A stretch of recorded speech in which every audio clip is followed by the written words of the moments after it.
If you're ready to stop living the same year on repeat and start creating a life and career that you truly love, then today's episode of the Leader's Kitbag is for you. One of my mentors, Robin Sharma, once said, "Don't live the same year 75 times and call it a life." Well, today's episode of the Leader's Kitbag is designed to prevent that situation.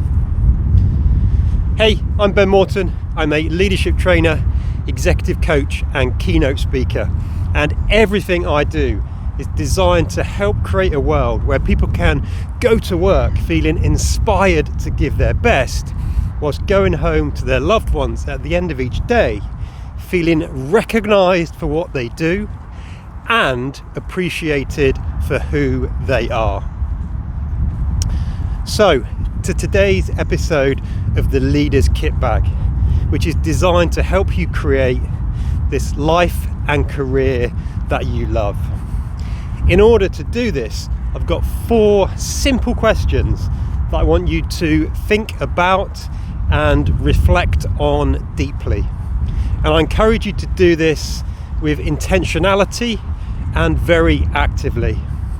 And all I mean by that is block out 30 to 40 minutes in your diary at a time when you know you're not going to be distracted.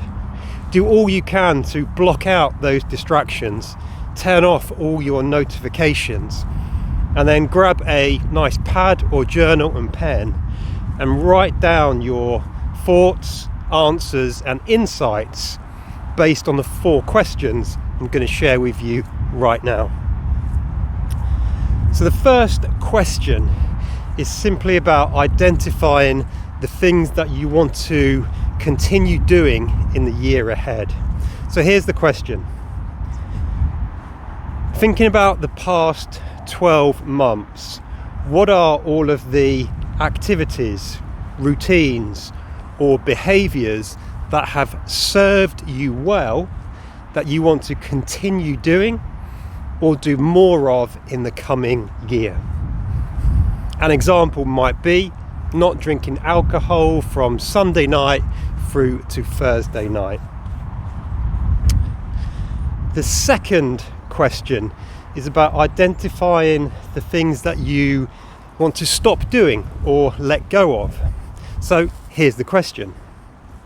Thinking about the past 12 months, what are all of the behaviours, routines, habits or activities that haven't served you well that you want to let go of?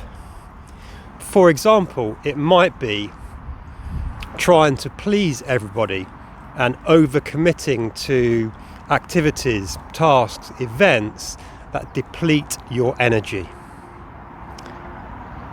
The third question is about helping you to get really clear on what it is you actually want from life and your career. So here's the question. First of all, I want you to fast forward 12 months into the future and imagine you are now looking back on the past 12 months, reviewing what's worked well. I want you to think about, in 12 months' time, what are the things you want to be celebrating and what are the things you want to be most proud of, both personally and in terms of your job and your career. For example, it might be being a great son or daughter and being there for your parents when they need you. It might be successfully leading your team, function or entire business through a period of significant change whilst maintaining really high engagement scores.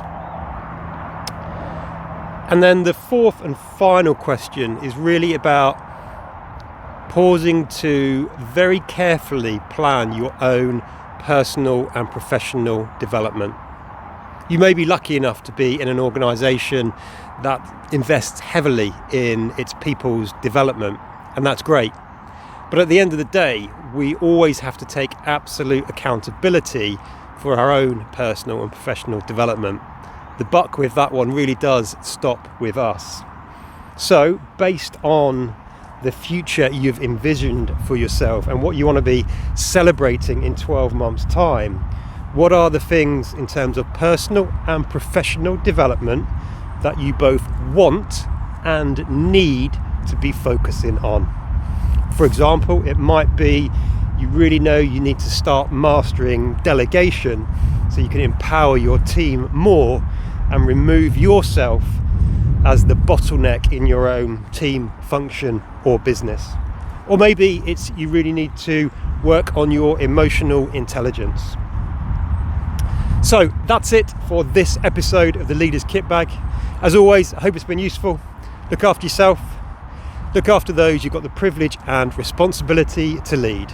And until next time, folks, lead on.